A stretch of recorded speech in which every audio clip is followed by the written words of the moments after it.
నమస్కారం స్నేహితులారా, నరసింహస్వామి అవతారం గురించి విన్నప్పుడల్లా హిరణ్యక్షాపుడిని చంపిన వరకే వింటాం. కాని అసలు కథ ఆ తర్వాత నుంచే మొదలైంది.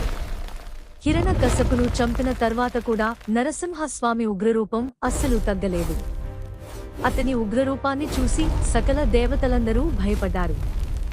ఆ సమయంలో అతని ఉగ్రరూపాన్ని శాంతింపచేయడానికి స్వయంగా లయకరుడు అయినటువంటి పరమశివుడే రావలసి వచ్చింది. అసలు శివుడు ఏం చేశాడు, నరసింహస్వామిని ఎలా ఆపాడు, మొత్తం వివరంగా చెప్తాను రండి. సంధ్యా సమయాన సింహద్వారం మీద హిరణ్యకశపుడి రక్తంతోటి నరసింహస్వామి చేతులు తడిసి ఉన్నాయి. రాక్షసుడు చనిపోయాడు. కానీ స్వామి ఆవేశం మాత్రం తగ్గలేదు. ఆయన గర్జనకు బ్రహ్మాండాలు బద్దలయ్యేటట్టుగా ఉన్నాయి. ఆయన నుంచి వస్తున్న వేడికి సముద్రాలన్నీ ఆవిరైపోతున్నాయి. ఇంద్రుని నుంచి బ్రహ్మవారిక అందరూ నరసింహస్వామి ఉగ్రరూపాన్ని చూసి భయపడుతూ ఉన్నారు. ఆ స్వామి రాక్షసుడిని చంపాడు, కాని అదే కోపం లోక వినాశనానికి దారి తీస్తుందేమో అని భయపడిన దేవతలంతా వణికిపోతూ ఉన్నారు. ప్రహ్లాదుడు ప్రార్థించిన లక్ష్మీదేవి స్వయంగా వచ్చి ప్రార్థించిన కూడా ఆ నరసింహస్వామి ఉగ్రరూపం తగ్గలేదు. ఇంకా వేరే దారి లేక దేవతలంతా కలిసి కైలాసానికి పరుగులు తీశారు. కైలాసంలో ధ్యానంలో కూర్చున్న శివుడు తన వద్దకు వస్తున్న దేవతలందరినీ చూశాడు. దేవతలంతా పరమశివుడి దగ్గరికి వెళ్లి వేడుకుంటూ ఉన్నారు.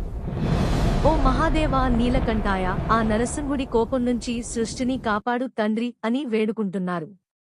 శివుడు దానికి నవ్వి తన మిత్రుడైన విష్ణువుని శాంతింపచేయడానికి ఒక విశిష్టమైన భయంకరమైన రూపాన్ని ధరించాడు.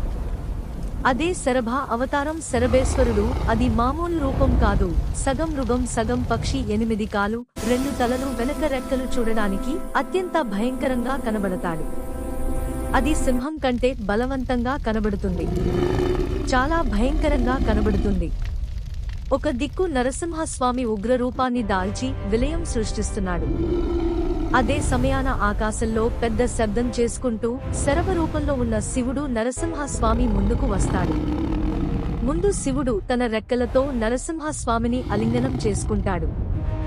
అలా చేసి శాంతింప చేయాలని అనుకుంటాడు. కాని నరసింహస్వామి కోపంతో శరభ రూపంపై ప్రతిఘటించాడు. పురాణాల ప్రకారం ఇక్కడ భయంకరమైన సమరమే జరిగింది.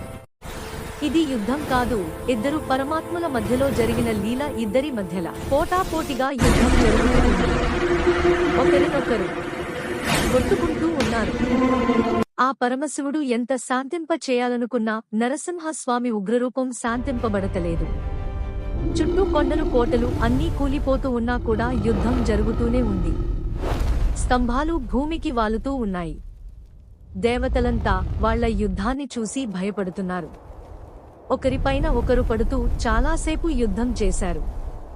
అప్పుడు శరభ అవతారమైన పరమశివుడు నరసింహస్వామిని చివరిగా శాంతింపచేయడానికి తోకతో నరసింహస్వామిని చుట్టేయడం, తన రెక్కల సహాయంతో నరసింహస్వామిని చల్లార్చడం చేశాడు. ఆ స్వరం కలగానే నరసింహస్వామి విష్ణువు యొక్క నిజ స్వరూపం గుర్తుకు వచ్చింది. అప్పుడే ఆయన నుంచి అతను బయటకు వచ్చాడు.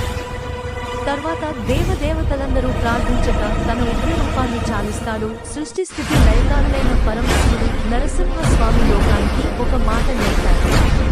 కోపంతో అంతం లేనిది, దానిని కేవలం జ్ఞానంతోనే జయించగలరని అర్థంగా నిలిచాడు. ఆ తర్వాత నరసింహస్వామి యోగానంద నరసింహస్వామిగా మారాడు.